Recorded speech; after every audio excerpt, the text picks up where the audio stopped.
Here's a headline from the Daily Mail. Backlash against Miss Universe as viral video shows her using N-word. So this is the next big controversy. The woman who was just crowned Miss Universe was using, quote unquote, the N-word, the mystical word, the magical incantation, the combination of two syllables that cannot be uttered under any circumstance in any context unless you have darker skin, in which case you can use it 50 times per sentence and it's okay. So she used that word, supposedly. That's the headline. And before we get into the article, it did feel kind of inevitable that there would be some kind of backlash, some kind of controversy surrounding this woman, because she is, after all, an actual woman, a blonde-haired, a white blonde woman just won a beauty pageant. And that's pretty controversial these days because she wasn't trans, not morbidly obese, not a quote-unquote diverse person, just a blonde woman. The kind of women who are like winning all the beauty pageants for forever until recently, she won one of them. And that's a big problem. That's not okay. So you kind of knew that they had to find some reason to go after this person, and they found it. Let's read the article. Newly crowned Miss Universe Victoria Thielvig is facing intense criticism after a TikTok video showed her using a racial slur. Thielvig, representing Denmark, won the 73rd Miss Universe title on November 16th in Mexico City, where she competed against 120 other beauty pageant hopefuls. Her selection as a winner was seen as a victory for the anti-woke, after the 2023 competition featured married, plus-sized, and transgender contestants.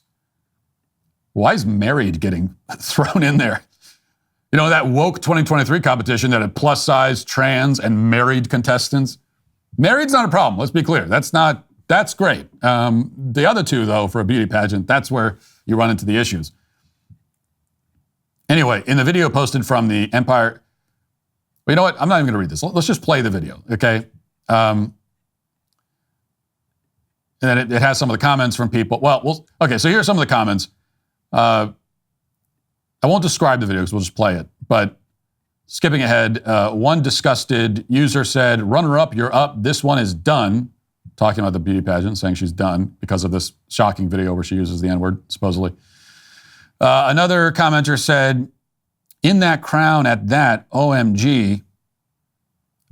Someone else says on TikTok, "I feel like she needs to be decrowned. An apology is not enough." And so on and so on. So people are very upset at this video where she quote unquote uses the N-word, saying she needs to have the crown taken away, she needs to be fired. Let's just go ahead and play the clip of this horrifying, controversial incident. Here it is. High five. I be spiked out. I could trip a referee. Tell by my attitude that I most definitely Okay, so that's it. And if you're listening to the audio podcast and you're confused, she's standing, she's in New York, looking out over the skyline, and she's lip-syncing the words to that Jay-Z song. And it's bleeped out, but he says the N-word in the song, as rappers are known to do. She's lip-syncing. She's not even singing. You can't hear. That was what you just heard there. That's not her. That's not Miss Universe, Miss Thielvig from Denmark. That was Jay-Z that you heard there. And then Alicia Keys, I think. That's not her. So she's lip-syncing along to the song. And the song features the N-word. And so that is, when you see the headline that she used the N-word, that's what they mean. Doesn't even say the word. Doesn't audibly say it. She mouths it. She lip-syncs it. Maybe. It's not even clear if she did that. I don't even know if she lip-synced. She might have actually skipped. Even in the lip-sync, it looked to me like even when she was lip-syncing, she didn't move her mouth for that part. But let's just assume she did. She lip-synced the word while lip-syncing a Jay-Z song, and this becomes a source of outrage. There are multiple headlines in major news publications because a beauty pageant winner was lip-syncing to a Jay-Z song on TikTok. That's where we are. So is this the rule now?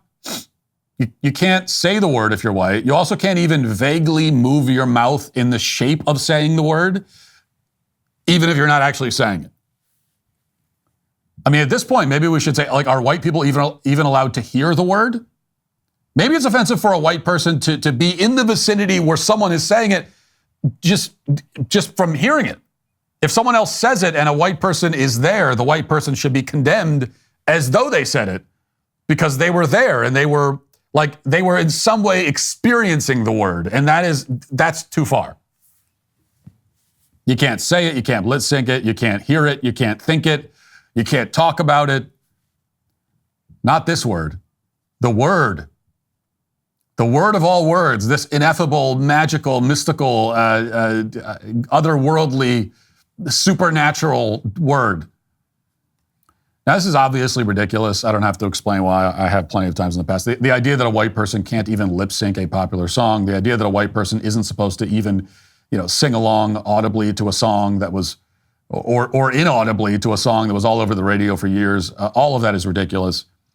The idea that any word at all is offensive regardless of context is also ridiculous. Every single word that's ever been invented in this language or any other can only be judged in the context in which it's used. To say that a word cannot be used in any context, even simply in the context of referring to it and talking about it, is to give that word actual magical powers. It is to say that the combination of letters and syllables themselves somehow have some kind of power. There's something inherently evil about the sounds themselves. And like we're living in some sort of horror movie where, the kid finds the book of spells in the attic and dusts it off and says some word, and next thing you know, it awakens an evil ancient ghost from 10,000 years ago. That's how this word is treated. And unless you're black, in which case you could just say the word all you want. It has no power at all. So all of that is ridiculous. I think most of us understand that. I do want to make another point, which is that this hyper-focus on this word, turning it into the taboo of all taboos, giving it more power than any word has ever had in any language ever. And I don't think that's an exaggeration because I can't think of any other word. I can't think of a precedent for this where there's any word that cannot be spoken in any context, written, mouthed, lip sync. Like I don't know there's ever been a word like that. So when you do that, there's eventually you get a very predictable backlash. And suddenly people start using the word way more often than they would have otherwise because you turned it into this uber taboo. That's the way this always goes. I mean, look at what's happened with the words gay and retarded, okay? Now, when I was a kid, those were two of the most common words in our lexicon, I'll admit. I mean, they were almost like verbal crutches. If you grew up in the late 90s and early 2000s era, it was just, they were used all the time. It was, and they weren't slurs. Like gay didn't necessarily refer to anything related to homosexuality. Retarded didn't necessarily refer to somebody who was actually mentally disabled. They took on much broader meanings, like to the point of not meaning anything anymore. But then the PC censors and the woke scolds got to work and they gave these words almost as much power as the N-word, almost. For a long time, you started hearing about the R word, like you can't even say the word when referring to it.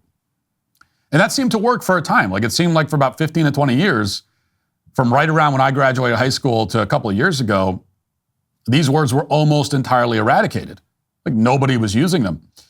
But then the backlash came because the scolds and the censors, they didn't let up. They kept putting such emphasis on the word, and the backlash comes, and now you have this new generation of kids who became enthralled with those words yet again, precisely because they were told they can't say them. You get this new generation of kids, they're like, oh, what do you mean? What's the big deal with these words? Why can't we say these words? They're just words. And when you say that to kids, especially to boys, they go, okay, well, these are words we need to say a lot. I mean, these are awesome words, apparently. Show me the words that I absolutely cannot say under any circumstance, and those are the words that I want to say. Now it's hilarious to say those words. That's the way it works. And suddenly now we're right back where we were in 1997 or something. And kids are using those two words, gay and retarded, constantly. And it seems that something similar is probably happening with the N-word, just from what I could see in kind of internet culture. That word seems to be gaining popularity in the same way that the other two are. You know, I imagine that if you went to a public middle school or high school, I don't know, I haven't been to one since I graduated, but you'd probably find that the same thing is starting to happen there. If it's not happening yet, it will, because this is natural. This is what happens. When you scream in people's faces and you say, don't say this, not this. You must never say this. You must never, ever say this. You cannot say this. This word, not this word. Of all, you can't. You can't even whisper it. Don't even, when you hear it, run from the room screaming. When you do that, all you do is you make the words enticing, especially, again, to younger people, especially to young men in particular. You've just made it very easy to like turn something funny, because all you have to do is just use that word, and now it's automatically funny because it's so taboo. And so this is all very predictable. Thanks for checking out this video. If you'd like to listen to my full podcast on the go, you can check out The Matt Walsh Show on Apple Podcasts, Spotify, or wherever you get your podcasts.